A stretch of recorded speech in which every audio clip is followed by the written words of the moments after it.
ஆண்டவரை ஆராதிக்கும்படியாக கடந்து வந்திருக்கிற உங்கள் அனைவரையும் நான் வாழ்த்தி வரவேற்கிறேன். நம்முடைய ஆண்டவரை ஆராதிப்பது நமக்கு கிடைத்த ஒரு பெரிய பாக்கியம். ஆமென்.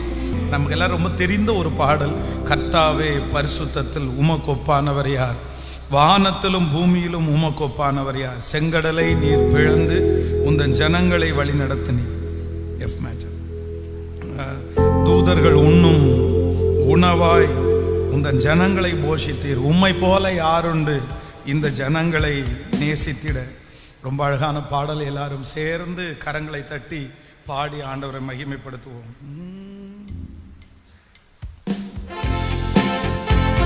ஹalleluya. பின்னாடி இருக்கிறவர்களோட கரங்களை தட்டி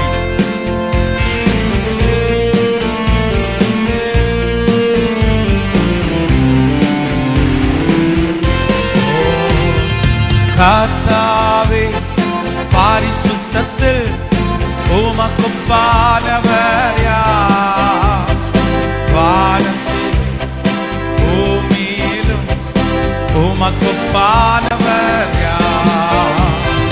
கர்த்தாவே பரிசுத்தத்தில் உமக்கொப்பானவர் யார், வானத்தில் பூமியிலும் உமக்கொப்பானவர் யார், உமக்கொப்பானவர் யார், உமக்கொப்பானவர் யார், உமக்கொப்பானவர் யார், உமக்கொப்பானவர் யார்.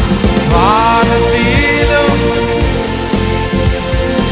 உமக்கொப்பானவர் யார், வானத்திலும் பூமியிலும் உமக்கொப்பானவர் யார். செங்கடலை நீர் பிளந்து உந்தன் ஜனங்களை நடத்தி சென்றீர், செங்கடலை நீர் பிளந்து உந்தன் ஜனங்களை நடத்தி சென்றீர். நீ நல்லவர், சர்வ வல்லவர், மாறாதவர், நீ நல்லவர், சர்வ வல்லவர், என்றும் வாக்கு மாறாது. இப்ப சொல்லுவோம், உமக்கொப்பானவர் யார், இயேசுவே. மனதார வாழ்த்தி வானத்திலும் பூமியிலும் உமக்கொப்பானவர் யார், இந்த வானத்திலும் பூமியிலும் உமக்கொப்பானவர் யார். தூதர்கள் உண்ணும் உணவால் உந்தன் ஜனங்களையே நீர் போஷித்தீர், உம்மை போல யாருண்டு இந்த ஜனங்களை நேசிக்க. உங்களை மாதிரி யாருமே நேசிக்கல ஆண்டவரே, இன்னும் நேசிக்க முடியாதப்பா. நன்றியப்பா.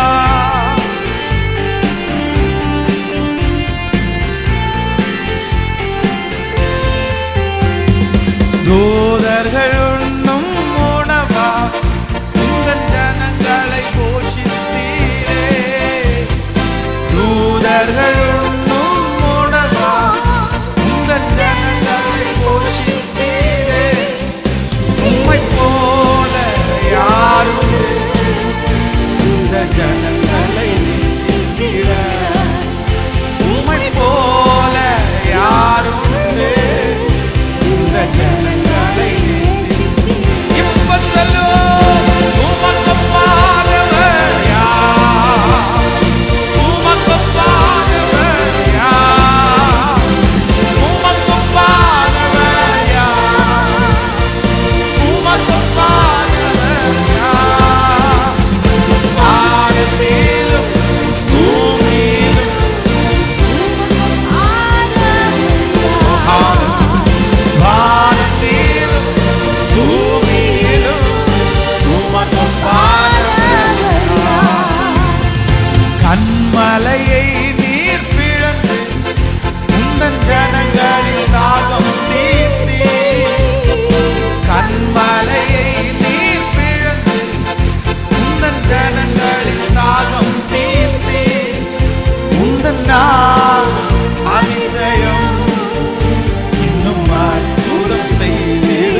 அவருக்கு ஒப்பானவர் ஒருவருமே இல்லை. என் ஆண்டவருக்கு ஒப்பானவர் ஒருவருமே இருக்க முடியாது. ஹல்லேலூயா. கடந்த நாட்களிலே வேதத்தை வாசித்து கொண்டிருக்கும் போது ஒரு வசனம் என்னை ரொம்ப தொட்டுருச்சு. அப்படின்னா ஆண்டவர் சொல்றாரு, நான் உங்கள் நடுவில் பந்தி இருக்கிறவனா இருக்கணும், ஆனா நான் உங்க மத்தியில என்னவா இருக்கிறேன் அப்படின்னா பணிவிடைக்காரனை போல இருக்கிறேன். லூக்கா 22ஆம் அதிகாரம் 27வது வசனத்தை வாசிக்கும் போது, பந்தி இருக்கிறவன் எவனோ பணிவிடை செய்கிறவனோ எவன் பெரியவன், பந்தி இருக்கிறவன் அல்லவா, அப்படி இருந்தும் நான் உங்கள் நடுவில் பணிவிடைக்காரனை போல இருக்கிறேன் அப்படின்னு ஆண்டவர் சொல்றார். அப்போ இந்த உலகத்திலேயே ரொம்ப ஆசீர்வாதமான ஒன்று என்னன்னா, இந்த பணிவிடை ஊழியம் அப்படின்றது ரொம்ப அவசியம். நீங்க எல்லாருமே இதற்காக கண்டிப்பாக ஜெபிக்கணும். கடந்த சில நாட்களுக்கு முன்பாக நானும் பாஸ்டம்மாவும் ரொம்ப ஒரு வயதான ஒரு ஃபேமிலியை சந்திக்கிறதுக்காக போனோம். அவங்க 80க்கு மேலே, 80 வயசுக்கு மேலே இருக்கிறவங்க, ஆனால் கொஞ்சம் ஊழியம் செய்கிறவர்கள். அவங்கள போய் பார்த்து விசாரித்து, சரி அவங்களுக்கு ஜெபம் பண்ணிட்டு வரலாம், வயசானவங்களா இருக்கிறேன் அப்படி அதுக்காக போனோம். அப்போது போகும்போது நான் போய் உட்கார்ந்த உடனே அந்த அம்மா 80 வயதுக்கு மேலே ஆயிடுச்சு. சுடுதண்ணி குடிக்கிறீங்களா பாஸ்டர் அப்படின்னாங்க. ஓகே, சுடுதண்ணி கொண்டு வந்தாங்க. அதுக்கப்புறம் கொஞ்ச நேரம் தாண்டி மாம்பழம் ஜூஸ் ஒன்று கொண்டு வந்தாங்க. அதுக்கப்புறம் ஒரு பிஸ்கட் எடுத்துகிட்டு வந்தாங்க. அதுக்கப்புறம் கீழே கொஞ்சம் தண்ணி சொட்டுறது மாதிரி இருந்துச்சு. உடனே போய் ஒரு துணி எடுத்துகிட்டு அவ்வளோ அழகாக தொடச்சிட்டாங்க. அதுக்கப்புறம் சாப்பிட்டு முடித்த உடனே அந்த தட்டை கொண்டு போய் ஓடி போய் அங்கே வச்சுட்டு வந்தாங்க. நான் ஒரு மணி நேரம் அங்கே இருந்திருப்பேன். அந்த 1 மணி நேரத்துக்குள்ள குறைஞ்சது ஒரு 20 டைம் அவங்க எந்திரிச்சு போயிட்டு வந்தாங்க. அவங்களுடைய பணிவிடையை பார்த்து நான் அதிர்ந்து போனேன். அந்த வயசுல, அவ்வளோ வயசுல அவ்வளோ பெரிய பணிவிடையா.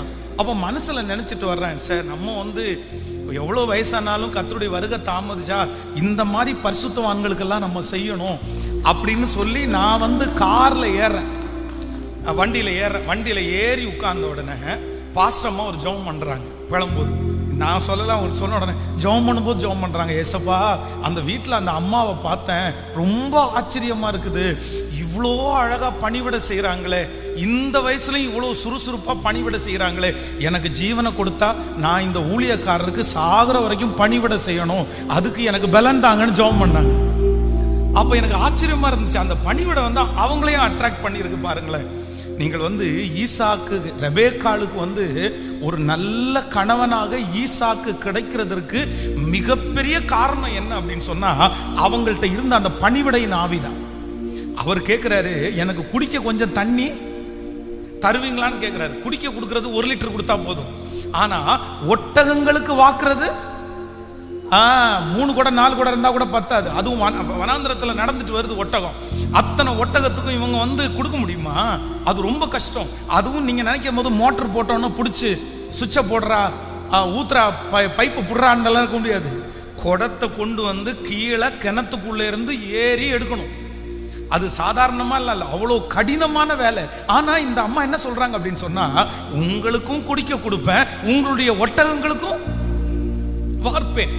அந்த பணிவிடையின் ஸ்பிரிட் உடனே அந்த ஊழியக்காரர் சொல்றாரு, என் ராஜாவாகிய அவருக்கு நியமிச்சிருக்கிற பொண்ணு இதான். அப்போ ஒவ்வொரு வாலிப தம்பிகளும் தங்கச்சிகளும் ரொம்ப கவனமா இருங்க. உங்களுக்குள்ள கண்டிப்பா பணிவிடையின் ஆவி இருக்கணும். நீங்க இதுக்காக ஜெபம் பண்ணணும், இதுக்காக நீங்க பணிவிடை செய்யணும். அம்மா ஒரு டம்ளர் தண்ணி எடுத்துட்டு வாங்க அப்படின்னா அவ்வளோ கோவம் வருது சில பிள்ளைகளுக்கு. அதுவும் 2 பிள்ளைங்க ஒரு வீட்டில் இருந்தாங்கன்னா, ஏன் நான் மட்டும்தான் இருக்கிறேன்னா, வேற அவனை கூப்பிட மாட்டீங்களா? அவன் எதுவும் செய்ய மாட்டானா? அவனை மட்டும் எதுவுமே வேலை வாங்குற மாட்டேங்கிறீங்க? அதுல கூட்டலாம்ல. நான் எத்தனை டைம் தான் கூட்டுறது? நான் என்ன வேலை தான் செய்யறது? சும்மா ஒரு நிமிஷம் உட்கார விடுறீங்களா? அப்ப நிறைய பேருக்கு இந்த பணிவிடை செய்கிறது ஒரு டம்ளரை தூக்கி அங்க வைக்க முடியாது, ஒரு இடத்துல தண்ணி கொட்டுச்சுன்னா உடனே அதை கூட்டிடலாம் அப்படின்னு தோணாது. இந்த பணிவிடையின் ஸ்பிரிட் இல்லாத எல்லா குடும்பத்திலையும் பாத்தீங்கன்னா எல்லா பொருளும் நாசமாயிட்டு தான் இருக்கும். அது ஆசீர்வாத குறைவு. நீங்க வந்து உங்களுடைய வாலிப தங்கச்சிகளுக்கு சொல்றேன், கண்டிப்பா உங்க வீட்டில் நீங்க பணிவிடை செய்யணும். அதே மாதிரி தம்பிகளும் அப்படிதான். உங்க அம்மாவுக்கு வந்து ஒரு டம்ளர் தண்ணி கொடுக்கணும், சாப்பாடு எடுத்து கொண்டு போய் கொடுக்கணும், தட்டை வந்து கையில வாங்கி நான் கழுவுறேன்ப்பா, நான் கழுவுறேன் அம்மான்னு நீங்க சொல்லணும். இந்த பணிவிடையை வந்து வாலண்டியரா நீங்க செய்யணும். அப்படி செஞ்சீங்கன்னா நான் நம்புறேன், ரெபேக்காளை ஆசீர்வதித்த கர்த்தர் உங்களை ஆசீர்வதிக்காம இருப்பாரா? கண்டிப்பா. நீங்க வந்து வேதத்துல 2 பெரிய ஹீரோ இருக்காங்க. என்னுடைய பார்வையில் அவங்க 2 பேருமே பெரிய ஹீரோ தான். யார் அப்படின்னா, ஒன்று ஜோஷுவா, இன்னொன்று வந்து சாமுவேல். இவங்க 2 பேருமே ஹீரோ. ஆனா இவங்க 2 பேரை குறித்து நீங்க வந்து வேதத்துல வாசிப்பீங்கன்னா அது ரொம்ப அழகா இருக்கும். 1 சாமுவேல் 3ஆம் அதிகாரம் 1வது வசனத்தை வாசிச்சு பார்ப்பீங்கன்னா, சாமுவேல் என்னும் பிள்ளை ஆண்டான் ஏலிக்கு முன்பாக கர்த்தருக்கு பணிவிடை செய்து கொண்டிருந்தான். அப்போ சாமுவேல முதல்ல பைபிளை அறிமுகப்படுத்தும் போது அவனுடைய ஃபர்ஸ்ட் ஊழியம் என்ன ஊழியமாமா? கேட்கல. ஃபர்ஸ்ட் மைக்கு பிடிக்கிற ஊழியமா? ஃபர்ஸ்ட் பாட்டு பாடுற ஊழியமா? ஃபர்ஸ்ட் என்ன ஊழியம்? அவன் பணிவிடை செய்து கொண்டிருந்தான். யாருக்கு?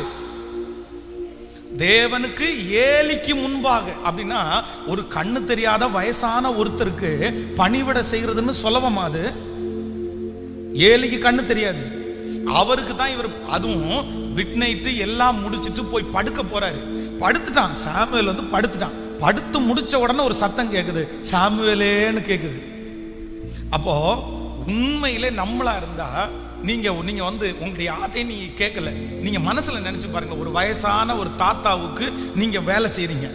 இப்போ அந்த தாத்து எல்லாம் ஓஞ்சு போய் முடிச்சு அவருக்கு எல்லாம் முடிச்சுட்டு வந்து படுத்துறீங்க. கொஞ்ச நேரம் தான் தூங்க போறீங்க. அந்த நேரத்துல போய் சாமுவேலே இல்லைன்னா ஏதாவது ஒரு பேர் சொல்லி எஸ்தரே, ரூத்தே, எஸ்தர் ரூத்தெல்லாம் கோச்சுக்க வேணாம், அப்படி இந்த மாதிரி கூப்பிட்டா போ, இந்த கிழவனுக்கு வேற வேலையே இல்லை. ஃபர்ஸ்ட் எல்லாம் பாத்தீங்கன்னா பெட்ஷீட்டை போத்தி படுத்துருவாங்க. இப்போ என்னன்னா இந்த காதுக்குள்ள இந்த பாட்டு கேட்கறது ஒன்று இருக்கு பாருங்களேன், இயர்போன், அதை மாட்டிட்டு நீ கூப்பிட்டா எனக்கு என்ன கேட்க கூடாது. நிறைய பேர் கூப்பிட்டா கேட்க கூடாதுன்றதுக்காகவே இயர்போன் யூஸ் பண்றாங்க. அப்புறம் வந்து தட்டி என்ன அப்படின்னு கேட்டா, என்ன மம்மி என்ன இல்ல இத்தனை கத்துறேன் கேட்கல, நான் தான் இயர்போன் மாட்டிருக்கேன்னு உங்களுக்கு தெரியாதா? கூப்பிடக்கூடாதுன்றதுக்காக பிளான் பண்ணி மாட்டினது.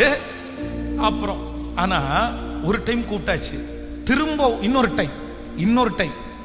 ஆனா கர்த்தர் சாமுவேலோட பேசுறதற்கு ஆண்டவர் என்ன பண்றாராமா?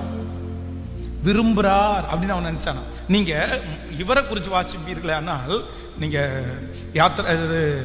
யாத்ராகமம் 33ஆம் அதிகாரம் 11வது வசனத்தை வாசிக்கும் போது, ஒருவன் தன் சிநேகிதனோடே பேசுவதை போல கர்த்தர் மோசையோட முகமுகமாய் பேசினார். பின்பு அவன் பாளையத்திற்கு திரும்பி போனான். நூனின் குமாரனாகிய ஜோஷுவா என்னும் அவனுடைய, கேட்கல, பக்கத்துல எல்லாரும் கையை பிடிச்சு சொல்லுங்க, பணிவிடைக்காரன். பணிவிடைக்காரன். உங்களுக்கு தலைமைத்துவம் வேணுமா? உங்களுக்கு உயர்வு வேணுமா? கண்டிப்பா நீங்க ஒருத்தருக்கு என்ன பண்ணணும்? கேட்கல, சத்தம் வரலையே நிறைய பேர். ஆமென். இந்த பணிவிடையின் ஆவி உங்களுக்குள்ள இல்லை அப்படின்னா நீங்க தலைவன் தலைவி ஆகவே முடியாது. உங்களுடைய ஃபர்ஸ்ட் ஊழியம், உங்களுடைய முதல் ஊழியம் என்னவா இருக்கணும்னா பணிவிடையாத்தான் இருக்கணும். ஏற்ற காலத்தில் அவர் உங்களை உயர்த்தும்படிக்கு அவருடைய பலத்தை கைக்குள்ள, கேட்கல. நீங்க நிறைய பேர் வந்து ஆண்டவருக்காக ஊழியம் செய்கிறது எனக்கு சந்தோஷம். நீங்க கண்டிப்பா ஊழியம் செய்யணும். அதுவும் சில வாலிப தம்பிங்க தங்கச்சிங்க வந்து மேடையில் நின்று 10 பேருக்கு முன்னாடி இயேசு நல்லவர்னு சொல்றது எவ்வளோ பெரிய விஷயம். இந்த சின்ன வயசுல அவங்க உலகத்துக்கு பின்னாடி போயிட்டு இருக்கும்போது நீ மைக்கை பிடிச்சி பைபிளை கர்த்தர் தான் பெரியவர் அப்படின்னு முழக்கம்ன்றது வந்து அவ்வளோ சந்தோஷமா இருக்குது. நீ வளரணும், நீ அப்படி பிரசங்கம் பண்ணணும், நீ அப்படி பாட்டு பாடணும், நீ லட்சங்களுக்கு முன்னாடி நிற்கணும். இது கண்டிப்பா எனக்கு பெரிய ஆசை. அதுக்காக தான் உங்களுக்கு இந்த ஊழியமே. ஆனா நீங்க ஒண்ணு மறந்துடாதீங்க, நீங்க மைக்கை பிடிக்கிறதுக்கு முன்னாடி, நீங்க பைபிளை தூக்குறதுக்கு முன்னாடி, நீங்க 10 பேருக்கு முன்னாடி நிக்கிறதுக்கு முன்னாடி உங்களுடைய முதல் ஊழியம் என்ன ஊழியம்? கேட்கல. உங்களுக்கு ஒருவேளை பாஸ்டருக்கு பணிவிட செய்யறது மாதிரி கிடைக்காம இருக்கலாம், ஆனா உங்க அம்மா அப்பாவுக்கே செய்யலாம், ஒரு வயசானவங்களுக்கு செய்யலாம், யாருக்காவது ஒருத்தருக்கு. நான் நம்புறேன் எங்க பாஸ்டருக்கு வந்து ஆசையா கால் அமுத்தி விடுவோம், எங்க பாஸ்டருக்கு ஆசையா துணி துவச்சு போடுவோம், எங்க பாஸ்டர் சாப்பிட்ட தட்டை ஆசையா கொண்டு போய் கழுவுவோம், அவர் தண்ணின்னு கேட்கறதுக்கு முன்னாடி தண்ணியை கொடுக்க அந்த மாதிரி எல்லாம் அப்படி ஒரு ஸ்பிரிட் இருந்துட்டே இருந்துச்சு அப்பவே. இது யாரும் சொல்லி தரல, பாஸ்டருக்கு இந்த மாதிரி கொண்டு போய் கொடுன்னு சொல்லி தரல, ஆனா எங்களுக்குள்ளே அது உருவாயிருச்சு. ஆனா இன்னைக்கு நான் நம்புறேன் அது எனக்கு ரொம்ப ஆசீர்வாதமா இருக்குது. எத்தனை பேர் ஆமோதிக்கிறீர்கள்? கைகளை அசைத்து ஒரு ஹல்லேலூயா சொல்லலாம். ஒரு வயதான தகப்பனார் வெளியூர்ல இருந்து ஒரு பெரிய பிசினஸ் மேன் ஒருத்தரை கூட்டிட்டு வந்தார். அவங்க ஒரு டீமா ஒரு 4-5 பேர் வந்தாங்க. அப்புறம் அவங்க கூட தான் நான் வந்த உடனே நான் போய், தம்பிங்க அந்த டைமில் யாருமே இல்லாதனால நானே போய் ஃபேன் போட்டேன். அவங்க வர்றதுக்கு முன்னாடி எல்லாருக்கும் சேர் அரேஞ்ச் பண்ணிட்டேன். அப்படியே வந்து உட்காந்துட்டேன். 2 பாட்டில் தண்ணி எடுத்துகிட்டு வந்தேன், அவங்க பக்கத்தில் வச்சுட்டு உட்கார்ந்த உடனே அதில் வந்த ஒருத்தர் கேட்டார், நீங்கள் இந்த சர்ச்சு பாஸ்டரா அசிஸ்டன்ட் பாஸ்டரா? நீங்கள் சர்ச்சு இல்லை, அவர் வந்து தெரியாமல் கேட்டார், பாஸ்டர் நீங்கள் அசிஸ்டன்ட் பாஸ்டரா நீங்கள் பாஸ்டரா அப்படின்னு கேட்டார். இல்லை நான் தான் இந்த சர்ச்சுக்கு பாஸ்டர் அப்படின்னு சொன்ன. ஐயோ தெரியாமல் கேட்டேன், இல்லை தெரியாமல் கேட்டேன் அப்படின்னு சொன்னார். அப்போ நான் அடுத்து ஏதோ ஒரு பொருள் ஒரு பேப்பர் இங்கே எடுக்கிறதுக்காக வரும்போது அவங்க கூட அவர்கிட்ட பேசினார். என்ன இவர் ரொம்ப ஆக்டிவாக இருக்காரு, அது என் காதில் விழுந்துச்சு, எனக்கு ரொம்ப சந்தோஷமா இருந்துச்சு. சரி பரவாயில்ல, நம்மளை உற்சாகமா இருக்காங்கன்னு ஒருத்தர் சொல்றாங்களே, அது எவ்வளோ பெரிய சந்தோஷம். வந்து உட்கார்ந்த உடனே கேட்டார், உங்க வயசு என்னன்னு கேட்டார். நான் 40 வயசு ஆகுது அப்படின்னு. இல்லை நான் ரொம்ப வந்து ஸ்பீடா இருக்கிறீங்களே அப்படின்னு கேட்டார். அப்போ வந்து நான் என்ன நம்புறேன் அப்படின்னு சொன்னா, ஆபிரகாமுக்கும் லோத்துக்கும் இருந்த ஒரே வித்தியாசம் என்ன அப்படின்னா, ஆபிரகாம் வேகமானவன், லோத்து சோம்பேறி. நீங்க போய் வாசிச்சு பாருங்க, நான் இந்த அடிக்கடி உங்களுக்கு சொல்லியிருக்கிறேன். ஆபிரகாமை குறித்து வாசிக்கும் போது அந்த 2 தூதரும் அந்த சாயங்காலத்தில் அவனுடைய வீட்டில் அந்த தூதர்கள் வரும்போது ஆபிரகாம் ஓடி ஓடி ஓடி, அந்த ஓடின்ற வார்த்தை வந்து ஒரு 4-5 டைம் இருக்கும் பாருங்களேன். ஆனா அதே தூதர்கள் வந்து லோத்தை சந்திக்கு போகும்போது அவன் வந்தான், ஆனா ஓடல. அவன் சாப்பாடு கொடுக்கணும்னு நினைச்சான், ஆனா ஓடல. அப்போ ஆபிரகாம் ஆசீர்வதிக்கப்பட்டவன். லோத்து அந்த மலைக்கு போ, உன்னை காப்பாத்துவேன்னு சொல்லும் போது கூட இல்ல, நான் அங்க போறதுக்குள்ள தீங்கு என்ன தொடரும். சோம்பேறித்தனம் மலைக்கு போறது கூட அவனால முடியாம போயிடுச்சு. அப்போ நீங்க சுறுசுறுப்புள்ளவங்களா இருக்கணுமா சோம்பேறிகளா இருக்கணுமா?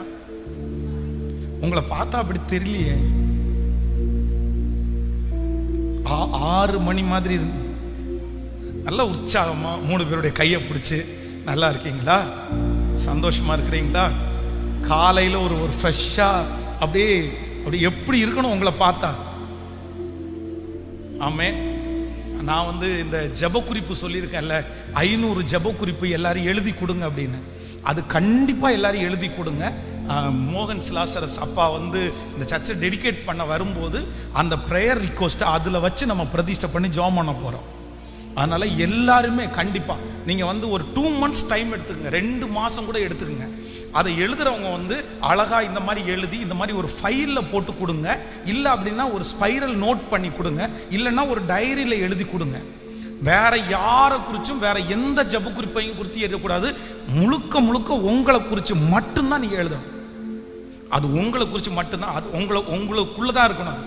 அந்த மாதிரி ஒரு 500 எனக்கு என்னுடைய பர்சனல் ஜெப குறிப்பு நிறைய இருக்குது. அதான் நான் உதாரணத்துக்கு உங்களுக்கு சொல்லுவேன்ல, பவுல மாதிரி ஒரு இரும்பு மனுஷனா என்ன மாத்துங்க ஆண்டவரே, இது எனக்கு ஒரு ஜெப குறிப்பு. ஒரு 20 நிமிஷம் நான் பிரசங்கம் பண்ணும்போது அங்க இருக்கிற அத்தனை பேருக்கும் தேவையான வார்த்தை போயிடணும் ஆண்டவரே, இது எனக்கு ஒரு ஜெப குறிப்பு. ஆண்டவரே எல்லாரும் பார்க்குற மாதிரி ஒரு அழகான முகத்தை தாங்க ஆண்டவரே, இது எனக்கு ஒரு ஜெப குறிப்பு. இந்த மாதிரி நிறைய ஜெப குறிப்பு வந்து நான் எழுதியிருக்கிறேன்.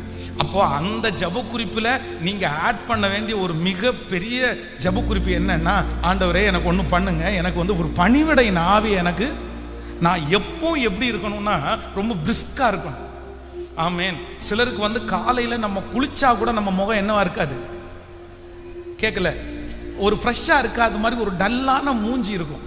ஆனா இந்த டல்லான மூஞ்சி இருக்கிறவங்க வந்து ஃபேஷியல் பண்ணாலாம் செட் ஆகாது. ஆனா நான் உண்மையிலே என்ன நம்புறேன் அப்படின்னா, இந்த முகத்தை பிரகாசிக்க பண்றதற்கு கர்த்தருடைய பிரசன்னத்தினால முடியும். நம்புறீங்களா? இத நம்புறீங்களா? மோசே தேவனோட சஞ்சரித்து கொண்டிருக்கும் போது, தேவனோட பேசி கொண்டிருக்கும் போது அவனுடைய முகத்தை ஜனங்களால என்ன பண்ண முடியலையாமா? கேட்கல, பார்க்கவே முடியல. அந்த அளவுக்கு அவன் முக்காடு போட்டுட்டானமா, அவ்வளவு பிரைட்டா இருந்துச்சாம். அப்போ நீங்க ஜெபிக்க ஜெபிக்க உங்க முகம் கண்டிப்பா என்ன ஆகும்? பக்கத்துல கையை பிடிச்சு சொல்லுங்க. ஆமென்.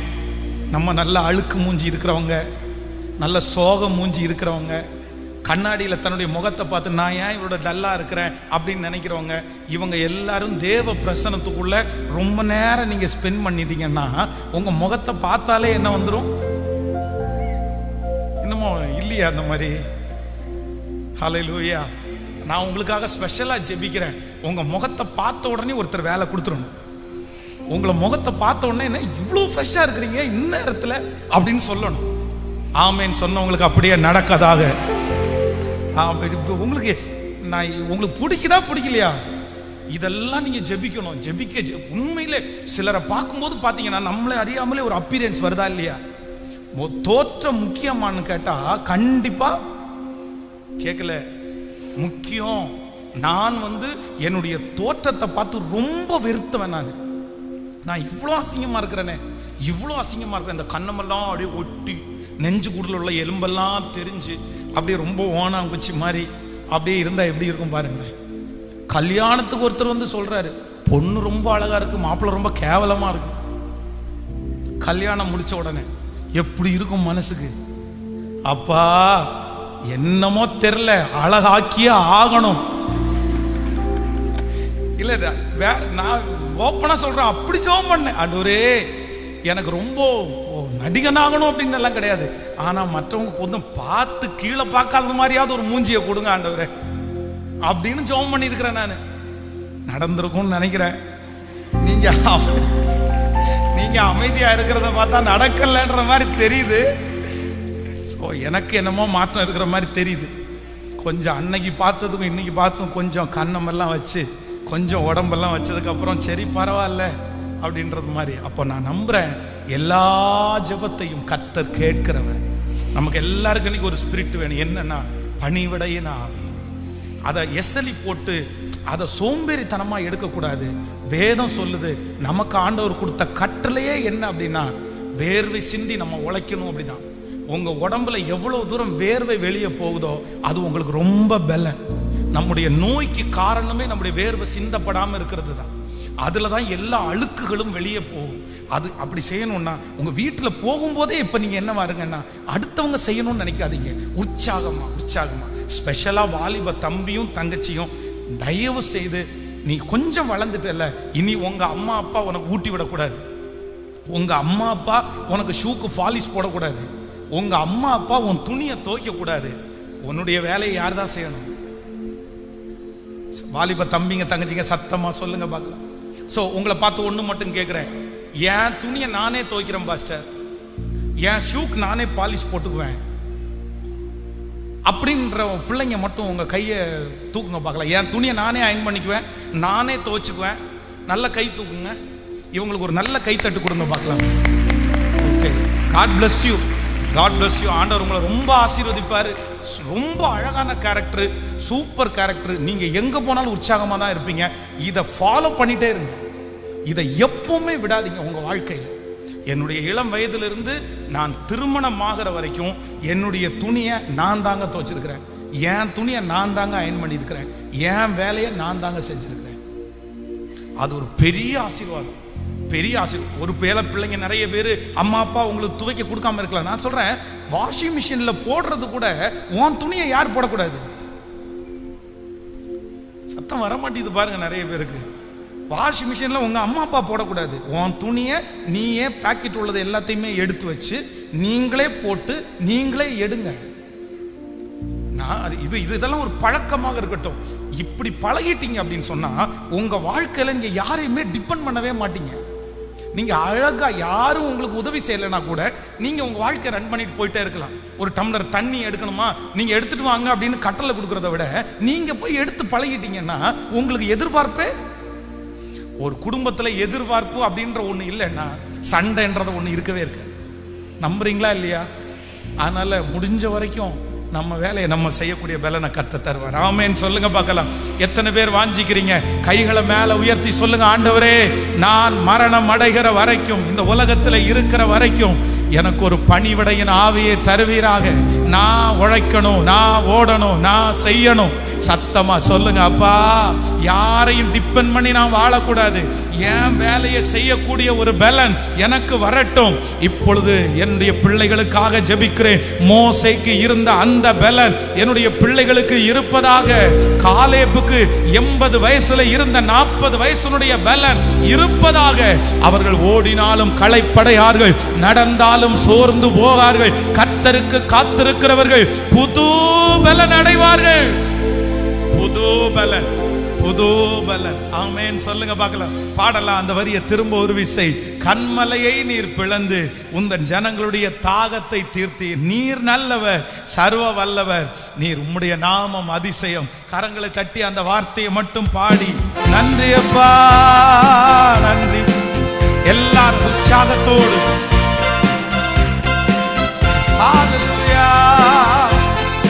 கன்மலையை நீர் பிளந்து உந்தன் ஜனங்களின் தாகம் தீர்த்தே.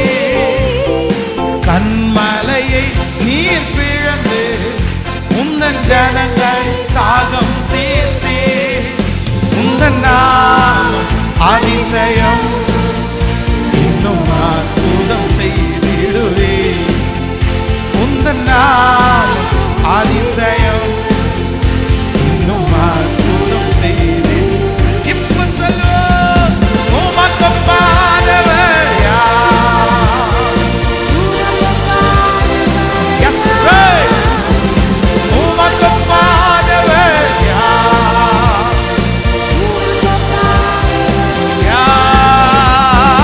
வானத்திலும் பூமியிலும் உமக்கு பாடவர். வானத்திலும் பூமியிலும் உமக்கு பாடவர் யார்? ஹல்லேலூயா. நம்முடைய ஆண்டவருக்கு ஒரு நல்ல பேர் இருக்கு. என்ன பேருன்னா, அவர் ஜெபத்தை கேட்கிறவர். நீங்க என்ன ஜெபம் பண்ணாலும் ஆண்டவர் அதை உங்களுக்கு பிரியமா இருந்தா கண்டிப்பா என்ன பண்ணுவாராமா? கேட்கல, கண்டிப்பா செய்வார். நீங்க ஒன்னும் கேட்கல, நீங்க கேளுங்கன்னு தான் கர்த்தர் சொல்றாரு. அதனால எல்லா ஆண்டவருடைய பிள்ளைகளுக்கும் கர்த்தரிடத்துல கேட்கணுன்ற ஒரு வாஞ்ச வேணும். கண்டிப்பா நீங்க கேட்கணும். நீங்க யார்கிட்டையும் கேட்க வேண்டாம், ஆனா தேவனிடத்துல நீங்க கேளுங்க.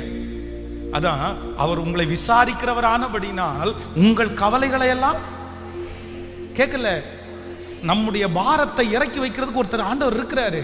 வருத்தப்பட்டு பாரம் சுமக்கிறவர்களே நீங்கள் எல்லாரும் என்னிடத்தில் வாருங்கள், நான் உங்களுக்கு. அப்படின்னா என்ன அர்த்தம்னா, உன்னுடைய பாரத்தை என் மேல வச்சிரு, நீ ஃப்ரீயா இருந்தா ஆண்டவர் சொல்றாரு. நீங்க பாருங்க, நீங்க இரவு நேரத்துல மொட்டை மாடியோ இல்லைன்னா இந்த மாதிரி ஏதாவது கிரவுண்டோ இந்த மாதிரி இடத்துல போய் நீங்க அழுது ஜெபம் பண்ணி உங்க பிரச்சனை எல்லாம் ஏசப்பாட்ட சொல்லுங்க. பாருங்களேன் எவ்வளவு ஃப்ரீயா இருக்குன்னு தெரியுமா? அப்படி ஓப்பனா சொல்லுங்க, இந்த மாதிரி இருக்காண்டவரே, இந்த மாதிரி இருக்காண்டவரே. எல்லாத்தையுமே கேளுங்க. ஞானம் குறைவா கேளுங்க, புத்தி குறைவா கேளுங்க, அழகு குறைவா கேளுங்க, உங்க தலைமுடி இப்படி இருக்கா கேளுங்க. உண்மையிலே நீ உங்களுக்கு சில நேரத்துல காமெடியா இருக்கும். எனக்கு இந்த தாடி, அப்போ தாடி வச்சா யாரும் நம்மளை பார்க்க மாட்டாங்கன்னு ஒரு ஐதீகம் மாதிரி ஒன்று இருந்துச்சு. தாடி வச்சா யாரும் பார்க்க மாட்டாங்க அப்படின்றதுக்காக தாடி வளர்த்தணும்னு முடிவெடுத்தா இங்கேயும் இங்கெல்லாம் சொட்டை. அப்போ இங்க எப்பவுமே தாடி இந்த இடத்துல சொட்டை இல்லாம இருந்தாதான் தாடி நல்லா இருக்கும். இல்லைன்னா அங்கங்க பிச்சு போட்டது மாதிரி இருக்கும். அது நிறைய பசங்க இப்ப தாடி வச்சிருக்காங்க, ஆனா அவங்களுக்கு என்னன்னா நிறைய முடியல, அதனால அது நல்லா இருக்காது. அப்போ ஒரு வெங்காயத்தை எடுத்து ஸ்தோத்திர ஆண்டவரே, முடி வளர போகிறதுக்காக ஸ்தோத்திர ஆண்டவரே. இன்னைக்கு நினைச்சா காமெடியா இருக்குது உண்மையிலே.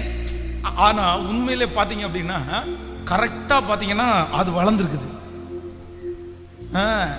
என்ன ஆமேனே காணோம் அந்த இடத்துல திரும்பி. அப்போ நான் நம்புறேன் சில இது எதுக்கு நான் சொல்றேன் அப்படின்னா, இதுக்காக நான் சொல்லல. நம்முடைய ஆண்டவர் நம்ம கேட்கிற ஜெபத்தை எல்லாவற்றையும் கேட்கிறவர். நீங்க எது கேட்குறீங்களோ அது அப்படியே நடக்கும். ஆமேன்னு சொல்லுங்க பார்க்கலாம். கைகளை அசைத்து ஒரு ஹல்லேலூயா சொல்லுங்க. ஒரு தம்பி கார் ஓட்டும் போது அந்த காரில் நான் தூங்கிட்டேன். நான் மோஸ்ட்லி டிரைவ் பண்ணும்போது காரில் தூங்குறது வந்து ரொம்ப குறைவு. எத்தனை மணி நேரம் ட்ராவல்னாலும் முழிச்சே தான் இருப்பேன். நான் அடுத்த நாள் பிரசங்கம் பண்ணணும்னா கூட முழிச்சே தான் இருக்கேன். எனக்கு காரில் வந்து அந்த அளவுக்கு ட்ராவல் பண்ணும்போது தூக்கம் வராது. சரி பேசிகிட்டே இருப்போம், ரொம்ப தூரம் ட்ராவல் பண்ணுறோம் அப்படின்னு. ஆனால் தூங்கி முடித்த உடனே அந்த பையனை பார்த்து, தம்பியை பார்த்து சொல்கிறேன், என்னடா உன் டிரைவில் நான் தூங்கிட்டேன்டா, பரவாயில்லையே. அப்போ உடனே அவன் சொல்கிறான், ஐயோ பாஸ்டர், நான் முதல்ல ஜெபம் பண்ணதே, ஆண்டவரே நான் வண்டி ஓட்டும் போது பாஸ்டர் எப்படியாவது வண்டியில் தூங்கிடணும்னு ஜெபம் பண்ணேன். எனக்கு ஆச்சரியமா இருந்துச்சு. அவன் ஜெபத்தை ஆண்டவர் எப்படி கேட்கிறாரு பாருங்களேன். ஆண்டவரே, நான் ஊழியக்காரங்களை வண்டியில் வச்சு நான் டிரைவ் பண்ணி கூட்டிட்டு போகும்போது அவங்க கார்ல வந்து டிஸ்டர்பே இல்லாம அவங்க தூங்கிடணும், அந்த அளவுக்கு ஸ்மூத்தா நான் வண்டி ஓட்டணும்னு ஜெபம் பண்ணியிருக்கிறான். அந்த ஜெபத்தை கர்த்தர் கேட்டிருக்காருல்ல. அப்போ வந்து நம்முடைய தேவனை பொறுத்த வரைக்கும் நீங்க இதுவரைக்கும் கேட்கல, என் கணவன் மோசம்னு குற்றப்படுத்துறதை நிறுத்துங்க சிஸ்டர், என் மனைவி மோசம்னு குற்றப்படுத்துறதை நிறுத்துங்க பிரதர். ஃபர்ஸ்ட் உன் மனைவிக்காக ஜெபம் பண்ணுங்க, உங்க கணவனாருக்காக ஜெபம் பண்ணுங்க. என் கணவனை திருத்தி கொடுங்க ஆண்டவரே, என் மனைவியை மாற்றி கொடுங்க ஆண்டவரே. நீங்க என்ன ஜெபிக்கிறீங்களோ எது வேணாலும் தூங்கலாம், ஆனா உங்க ஜெபம் மட்டும் தூங்கவே தூங்காது.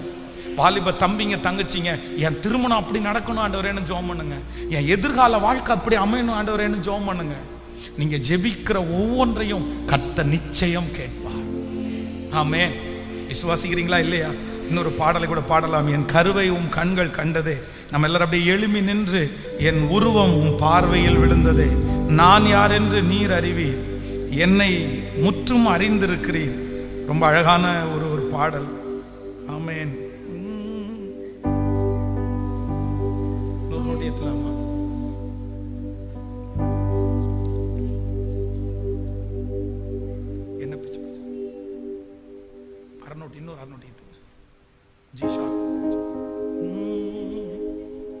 ஆமென். ஹல்லேலூயா. கைகளை உயர்த்தி ஹல்லேலூயா. ஜி எப்படிங்க? நான் அமர்ந்தாலும் எழுந்தாலும் என்னை அறிவீர், நான் நடந்தாலும் படுத்தாலும் சூழ்ந்து இருக்கிறீர், என் நினைவுகளை எல்லாம் அறிவீர், என்னை முற்றும் அறிந்திருக்கிறீர். ரொம்ப அழகான ஒரு பாடல். இத பாட பாட கர்த்தருடைய கிருபை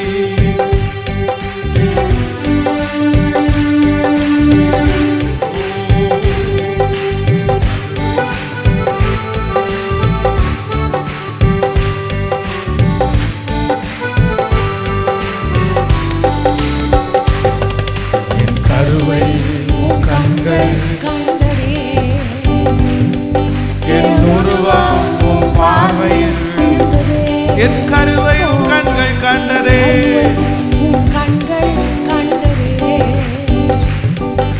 என் உருவம் உன் பார்வையில் விழுந்ததே. நான் யார் என்று நீர் அறிவீர், வாழ்நாளெல்லாம் என்னை நடத்துவீர். நான் யார் என்று நீர் அறிவீர், வாழ்நாளெல்லாம் என்னை நடத்துவீர், என்னை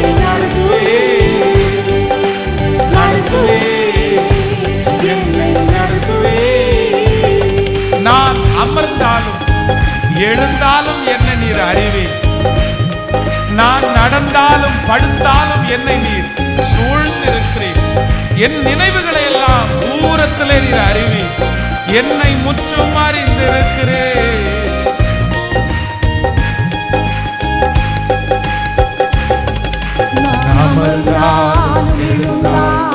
என்னை நடந்தாலும் படுத்தாலும் சூழ்ந்து இருக்கின்றேன், நான் அமர்ந்தாலும் எழுந்தாலும் என்னை நடந்தாலும் படுத்தாலும் சூழ்ந்து இருக்கின்றேன், நினைவுகளை எல்லாம் அறிவீர், என்னை முற்றும் அறிந்திருக்கின்றேன், என் நினைவுகளை எல்லாம் அறிவீர். ஓ ஹல்லேலூயா. அறிந்திருக்கின்றேன், அறிந்தவரே, என்னை அறிந்தவரே, அறிந்தவரே,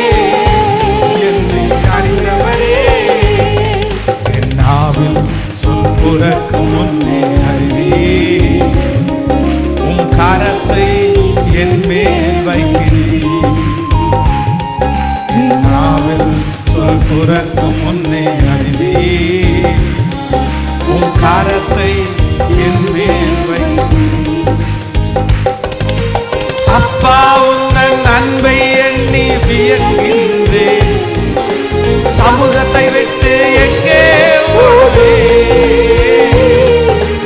அப்பா உந்தன் அன்பை எண்ணி வியக்கின்றேன். சமூகத்தை விட்டு எங்கே ஓடுவேன்? உன் சமூகமே வேண்டும் தேவனே. உங்க சமூகம் வேண்டும். வானத்திற்கு ஏறினால் அங்கே, பாதாளத்தில் படுத்தால் அங்கும், வானத்திற்கு ஏறினாலும் அங்கே, பாதாளத்தில் படுத்தால் அங்கும். என் உள்ளத்தை எல்லாம் நீர் அறிவீர். தாயின் கருவில் என்னை காத்தீர். என் உள்ளத்தை எல்லாம் நீர் அறிவீர். தாயின் கருவில் என்னை காத்தீர். இப்ப சொல்லுவோம், அதிசயமா என்னை உண்டாக்கினீர். அதிசயமா என்னை உண்டாக்கினீர். அதிசயமா என்னை உண்டாக்கினீர். அதிசயமா என்னை உண்டாக்கினீர். என் கருவை உம் கண்கள், என் உருவம் உம் பார்வையில் விழுந்தது. என் கருவை உம் கண்கள் கண்டது. என் உருவம் உம் பார்வை. நான் யார் என்று, நான் யார் நீர் அறிவீர். வாழ்நாள் எல்லாம் என்னை நடத்துவீர். அப்பனே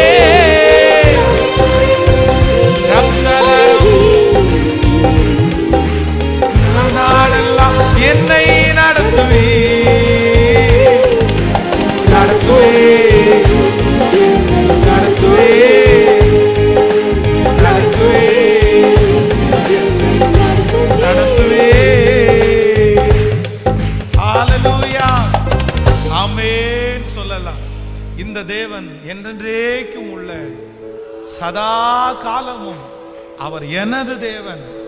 அவர் என்னை மரண பரியந்தம் என்னை அவர் நடத்துவார். என்னை அவர் நடத்துவார்.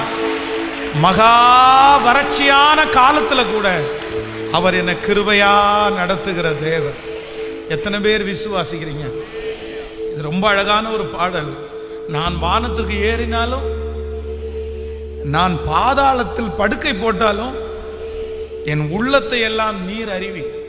ஒரு தேவனுடைய பிள்ளைக்கு ஒரே ஒரு யோசனை எப்பவும் வேணும். என்ன யோசனை அப்படின்னா, நான் எங்க போனாலும் என்ன செஞ்சாலும் ஆண்டவர் என்ன பார்த்துட்டு இருக்கிறாரு. ஆண்டவருக்கு மறைவா நான் என்ன பண்ண முடியாது.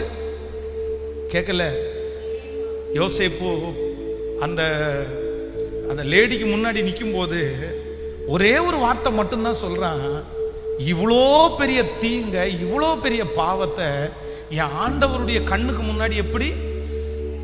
ஆனா ஆப்போசிட்ல நிக்கிற அந்த பர்சன் என்ன சொல்றாங்க அப்படின்னா, இந்த வீட்டுல யாரும், அப்போ ஆண்டவரை அறியாத ஒரு குடும்பத்திற்கு யாருமே இல்லை, எல்லாருமே போயிட்டாங்க, நம்ம எல்லாருடைய கண்ணை மறைச்சிட்டோம் அப்படின்னு சொல்லும் போது ஒரு ஆண்டவருடைய பிள்ளை என்ன சொல்லணும்னா, நீ எல்லாருமே வீட்டில் இல்லைனா, யாருமே வீட்டில் இல்லைனாலும், நீயும் நானும் தான் இந்த இடத்துல இருக்குனாலும், உனக்கும் எனக்கும் நடுவே ஒருத்தர் பார்த்துட்டு இருக்கிறாரு. அவர் கர்த்தர். ஆமே. இந்த வாலிப தம்பி தங்கச்சிங்க அப்பாவுக்கு மறைச்சு, அம்மாவுக்கு மறைச்சு, மற்றவங்களுக்கு மறைச்சு செய்கிற ஒரு காரியத்தில் ரொம்ப கவனமா இருங்க. நீங்க அப்பா இல்லை அம்மா இல்லை அப்படின்னு நினைக்கிறீங்க. ஆனா ஏசப்பா உங்களை பார்த்துட்டே இருக்கிறாருன்றதை நீங்க மறந்துடாதீங்க. ஏசப்பா அவருடைய கண்ணுக்கு மறைவா அந்த எஸ்எம்எஸ் போகாது. ஏசப்பாவுக்கு கண்ணுக்கு மறைவா நீங்க அதை பார்க்க முடியாது. அதனால எப்பவுமே ஒரு உணர்வு வேணும். என்னை யார் பார்க்கிறா? கேட்கல, சத்தமா சொல்லுங்க. என்ன கர்த்தர் பார்க்கிறார். சிலர் சொல்லுவாங்க, பாத்ரூமுக்குள்ளேயுமா கர்த்தர் பார்க்கிறாரு. எங்க? நல்லா கவனிச்சுங்க. சிலருக்கு இந்த சந்தேகம் கூட இருக்கலாம். நான் உங்களை கிளியர் பண்ண விரும்புறேன். சிலருக்கு பாத்ரூமுக்குள்ள நம்ம அது ஒரு அசுத்தமா யாருமே பார்க்காம அதுக்காக தானே அதுல ஒரு சின்ன ஓட்டை இருந்தா கூட கிளியரா பண்ணி அப்படின்னு எல்லாம் சொல்றாங்க. இப்போ உங்களுக்கு ஒரு உடம்பு நல்லா இல்லை, நீங்க ரொம்ப சிக்காயிட்டீங்க, படுத்த படுக்கை ஆயிட்டீங்க, உங்க உடம்ப இப்ப கிளீன் பண்ணணும். உங்க அம்மா அப்பா உங்க உடம்ப கிளீன் பண்றதுக்கு வெக்கப்படுவாங்களா? கேட்கல, வெக்கப்படுவாங்களா? கண்டிப்பா வெக்கப்பட மாட்டாங்க. அவங்க பிள்ளைக்கு அந்த பிள்ளை நிர்வாணமாவே இருந்தா கூட அந்த பிள்ளைக்கு உதவி செய்கிறதா அவங்க அம்மா அப்பா தப்பாவோ, என் பிள்ளை என் பிள்ளை என் பிள்ளை.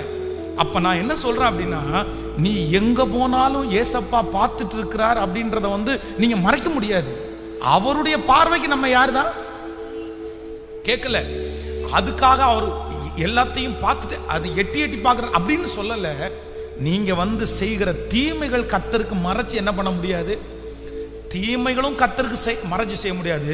அதே நேரத்தில் நீங்க நன்மை செய்யும் போதும் பார்த்துட்டு நீங்க அந்தரங்கத்துல செய்கிறத வெளியரங்கமா பதில் கொடுக்கிற கர்த்தர் அவர். அதனால அவருக்கு மறைவா நம்ம எதையுமே என்ன பண்ணிட முடியாது. எப்பவுமே ஒரு யோசனை இருக்கணும், என்ன கர்த்தர் பார்க்கிறார், என்ன கர்த்தர் பார்க்கிறார். உங்க சிறையிருப்பை கர்த்தர் பார்க்கிறார், உங்க சோர்வை கர்த்தர் பார்க்கிறாரு, உங்க பலவீனத்தை கர்த்தர் பார்க்கிறாரு, உங்களுடைய முயற்சிகளை கர்த்தர் பார்க்கிறாரு. ஏற்ற நேரத்தில் விடுதலை தர வல்லவரா இருக்கு. ஆமேன் சொல்லுங்க பார்க்கலாம். அந்த கரங்களை தட்டி இந்த ஒரு வார்த்தையை கூட, நான் வானத்திற்கு ஏறினாலும் நீர் அங்கே இருக்கிறீர், நான் பாதாளத்தில் படுத்தாலும் அங்கேயும் நீர் இருக்கிறீர், என் உள்ளத்தை எல்லாம் நீர் அறிவீர் ஆண்டவரே. கரங்களை தட்டி எல்லாரும் சொல்லுவோம், நன்றி அப்பா நன்றி. ஓ ஹalleluya நன்றி. நான் வானத்திற்கு ஏறினால் அங்கே இருக்கிறேன், பாதாளத்தில் படுத்தால் அங்கும் இருக்கிறேன். வானத்திற்கு ஏறினால் அங்கே பாதாளத்தில் படுத்தாலும் அங்கும். என் உள்ளத்தை எல்லாம் நீர் அறிவீர், தாயின் கருவில் என்னை காத்தீர். என் உள்ளத்தை எல்லாம் நீர் அறிவீர், தாயின் கருவில் என்னை காத்தீர். இப்ப கையமாலங்கடி அதிசயமா என்னை உண்டாக்கினீ. சத்தமா சொல்லுவோம், ஆண்டவர் உங்களை அதிசயமா உண்டாக்கினார். திரும்ப திரும்ப அதிசயமா என்னை உண்டாக்கினீ, அதிசயமா என்னை உண்டாக்கினீ. நான் அமர்ந்தாலும் எழுந்தாலும் என்னை படுத்தாலும் நடந்தாலும் சூழ்ந்து இருக்கின்றீர். நான் அமர்ந்தாலும் எழுந்தாலும் என்னை அறிவீர், நான் நடந்தாலும் படுத்தாலும் சூழ்ந்து. இப்ப சொல்லு, என் நினைவுகளை எல்லாம் அறிவீர், என்னை முற்றும் அறிந்திருக்கின்றேன் இயேசுவே. ஏசப்பாட்ட சொல்லுங்க, திரும்ப திரும்ப சொல்லுவோம், என் நினைவுகளை எல்லாம், என் நினைவுகளை எல்லாம். ஏசப்பாட்ட சொல்லுங்க, என் நினைவு உங்களுக்கு தெரியும். திரும்ப திரும்ப என் நினைவுகளை எல்லாம், என் நினைவுகளை எல்லாம் அறிவீர், என்னை முற்றும் அறிந்திருக்கின்றேன். இப்ப கைய மேல தட்டி அறிந்தவரே அறிந்தவரே சொல்லிக்கொண்டே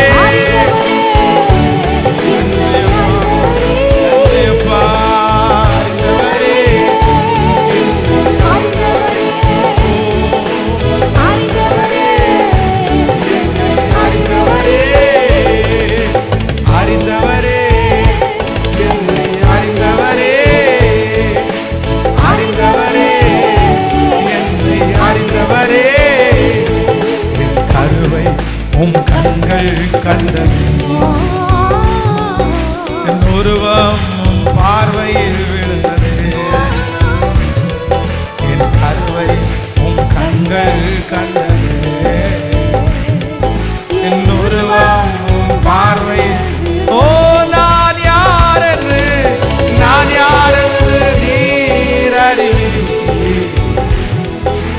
வாழ்நாளெல்லாம் என்னை இயேசுவே நீர் அறிவீர். வாழ்நாளெல்லாம் என்னை நடத்துவீர். சொல்லிக்கொண்டே நடத்துவீர். வாலிப தம்பி தங்கச்சி, ஆண்டவர் என்னை நடத்துவார். என்னை ஆச்சரியமாய் நடத்துவார். என்னை அற்புதமாய் அவர் வழி நடத்துவார். என் தேவைகளை சந்தித்து வழி நடத்துவார். என்னை வெற்றியாய் நடத்துவார். என்னை இதுவரையிலும் நடத்தி வந்த கர்த்தர் என் பிள்ளையையும் நடத்துவார். என் குடும்பத்தை நடத்துவார். அந்த திருமணத்தை நடத்துவார். அந்த வீடு கட்டுற பணியை நடத்துவார். ஹல்லேலூயா. இந்த சூழ்நிலையில கர்த்தர் நடத்துவார். கர்த்தர் ஒருவரே அவர்களை நடத்தி கொண்டு போனது போல இன்றைக்கு இந்த ஆராதனையிலே ஆராதித்துக் கொண்டிருக்கிற கர்த்தருடைய பிள்ளையே கர்த்தர் வாக்கு கொடுக்கிறார். நான் உன்னை மகா வறட்சியான காலத்திலையும் நான் உன்னை நடத்துவேன். உன் சகோதரியை விட உன்னை ஆச்சரியமாய், உன் சகோதரனை விட உன்னை ஆச்சரியமாய், உன் குடும்பத்திலே இருக்கிற எல்லாரை விட ஆச்சரியமாய் உன்னை நான் நடத்துவேன். நம்புறவங்க கரங்களை தட்டி நான் உன்னை நடத்துவேன். நான் உன்னை நடத்துவேன். இஸ்ரவேல் ஜனங்களை ஆண்டவர் நடத்தும் போது, இஸ்ரவேல் ஜனங்களை ஆண்டவர் நடத்தும் போது அவர்களுடைய வஸ்திரம் பழமையாய் போகவில்லை. அவர்களுடைய பாதரட்சிகள் தேய்ந்து போகவில்லை. கர்த்தராகிய ஆண்டவர் வாக்கு கொடுக்கிறார். மகனே மகளே, நான் உன்னை நடத்துவேன். அதிசயமாய் நடத்துவேன். உன்னிடத்தில் இருக்கிற கொஞ்சம் அது குறைந்து போவதில்லை. அந்த கொஞ்சம் மாவு குறைந்து போவதில்லை. உன்னிடத்தில் இருக்கிற அந்த கொஞ்சத்தை வைத்து உன்னை ஆச்சரியமாய் நம்புறவங்க கரங்களை தட்டி உங்களிடத்தில் இருக்கிற அந்த கொஞ்சத்தை வைத்து ஆச்சரியமாய் கைகளை மேல உயர்த்தி நம்புவே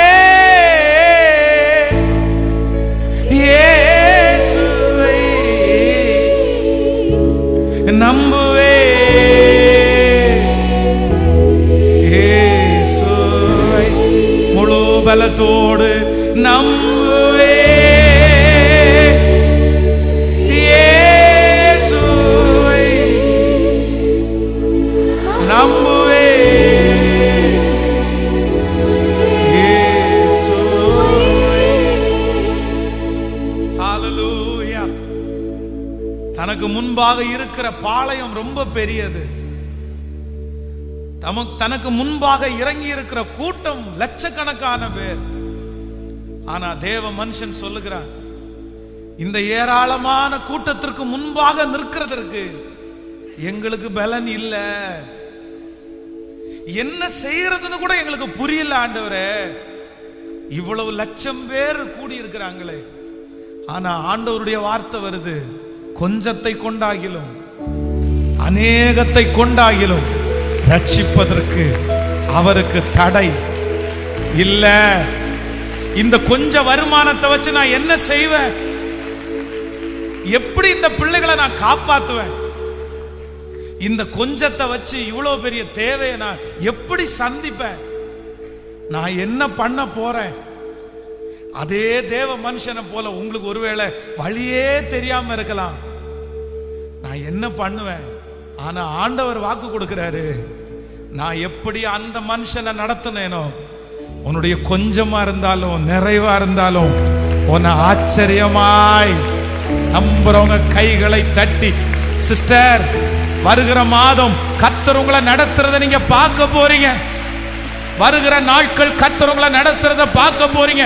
உங்க கொஞ்சத்தை வச்சு கர்த்தர் மிச்சம் எடுக்கிற வரைக்கும் 5 அப்பத்தையும் 2 மீனையும் கொண்டு 5000 பேரை வழி நடத்துவார். ஆனால் உங்க கொஞ்சத்தை கொண்டு ஆசீர்வதிப்பது கர்த்தருக்கு. நல்ல கையை தட்டி, இப்ப அந்த வருமானம் பெருகுது, இப்ப அந்த ஆசீர்வாதம் பெருகுது, அந்த பலன் பெருகுது. கரங்களை தட்டும் போது இயேசுவே என் பிள்ளைகளை நடத்துவதற்கு வாரோ. நன்றி அப்பா, நன்றி. கைகளை உயர்த்தி சொல்லுவோம், நான் நம்புறேன், நான் நம்புறேன் ஆண்டவரே.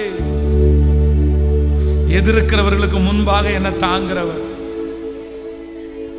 திருக்கரம் என்னை தாங்கி, அது எவ்வளவு கடும் பிரச்சனையா இருந்தாலும் அதுல நான் முன்னேறி செல்வதற்கு எனக்கு பலத்தை கொடுக்கிறது நீங்க தானே அப்பா. ஓ ஹalleluya. கைகளை உயர்த்தி சொல்லுவோம், நன்றி அப்பா. திருக்கரம் என்னை தாங்கி, கடும் பிரச்சனை முன்னேறி செல்வதற்கு, முன்னேறி செல்வதற்கு பலத்தை நீ தருவதினால், பலத்தை நீ தந்த சொல்லுவோம். திருக்கரம், திருக்கரம் என்னை தாங்கி, கடும் பிரச்சனைகள் முன்னேறி செல்வதற்கு பலத்தை நீ தந்ததினால். இப்ப கையெழுந்து இயேசுவே,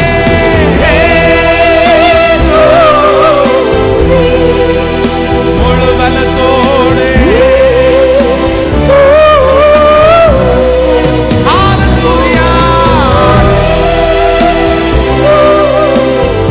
உயர்த்தி ஆமென் சோவே.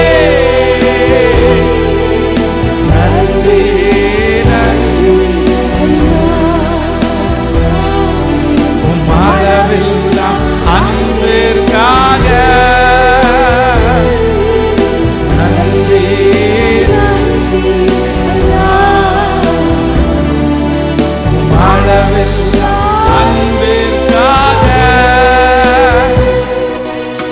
எதிர்க்கிறவர் முன்பிலும்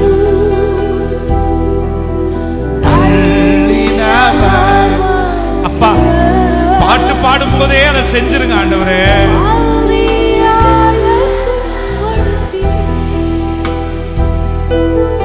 அன்பாக கனம் பண்ணினே, எதிர்க்கிறவர் முன்பிலும் தள்ளினவர்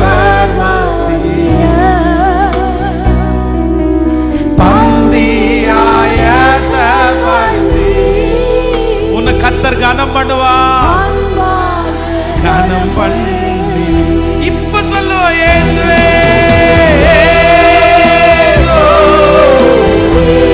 முழு பலத்தோடு முடிஞ்சவங்க கைகளை உயர்த்தி இயேசுவே.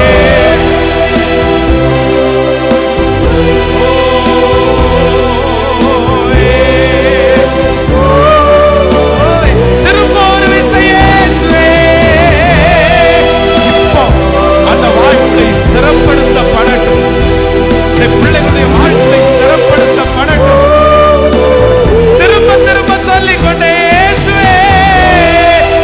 வாலிப தம்பிங்க தங்கச்சி சொல்ல சொல்ல கிருபை பெருகுது.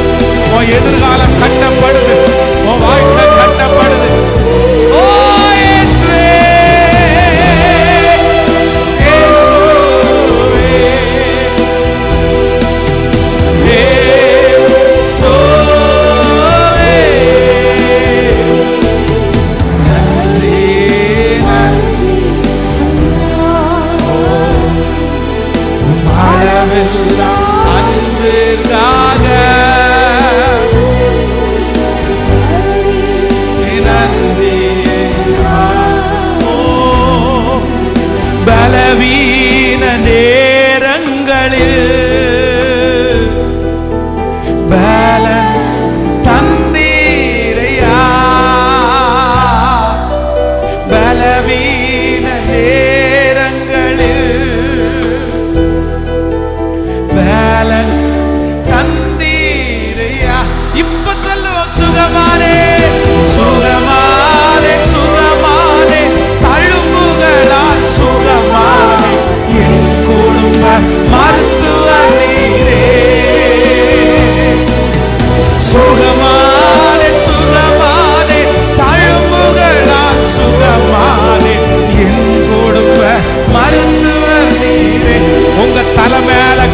அடிச்சு இப்போ இப்போ இப்போ அந்த பலவீனம், இளம் வயசுல வருகிற அந்த வியாதி, இயேசுவின் நாமத்தினால பரம்பரை வியாதி இப்ப இப்ப சரியாகும்.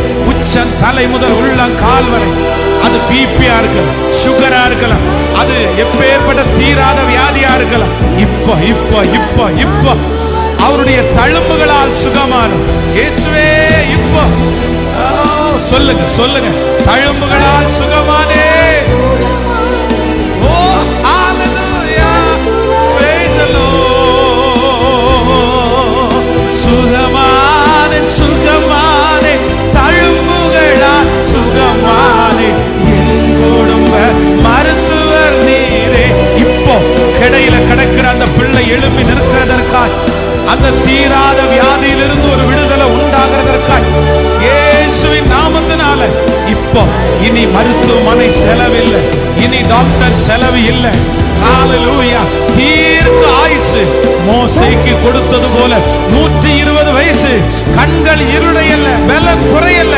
அந்த அபிஷேகம் இப்ப எங்க பிள்ளைக்கு கடந்து வரட்டும், அந்த காயங்கள் ஆற்றப்படட்டும், அந்த வலிகள் வேதனைகள் இயேசுவின் நாமத்தினால நீங்க அறிக்கை செய்ய செய்ய கர்த்தர் அந்த எகிப்திற்கு வர பண்ணுற எந்த வியாதியை உனக்கு நான் வர பண்ணேன். சுகமானே, தழும்புகளால் சுகமானே, என் குடும்ப மருத்துவர் நீரே.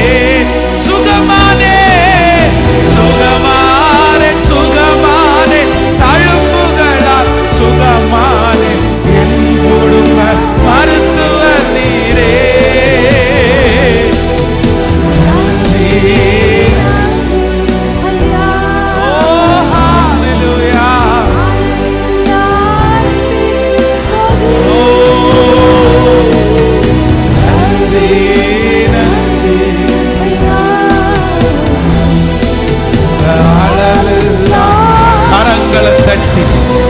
கரங்களை தட்டி கர்த்தரை நன்றி சொல்லி, கரங்களை தட்டி, இந்த தேவன் என்றென்றைக்கும் உள்ள சதா காலமும் எனது தேவன், அவர் என்னை மரண பரியந்தம் நடத்துவார் நடத்துவார். அவர் என்னை நடத்துவார், அவர் என்னை நடத்துவார் நடத்துவார். உங்க பிரசன்னங்களை நடத்தினதற்காக நன்றி, உங்க கிருபையினால் எங்களை அலங்கரித்ததற்காக நன்றி. உங்க பிரசன்னங்களை தொடர்ந்து நடத்தட்டும் அப்பா. இயேசுவின் மூலம் ஜெபம் எடுக்கிறோம் நல்ல பிதாவே, ஆமென்.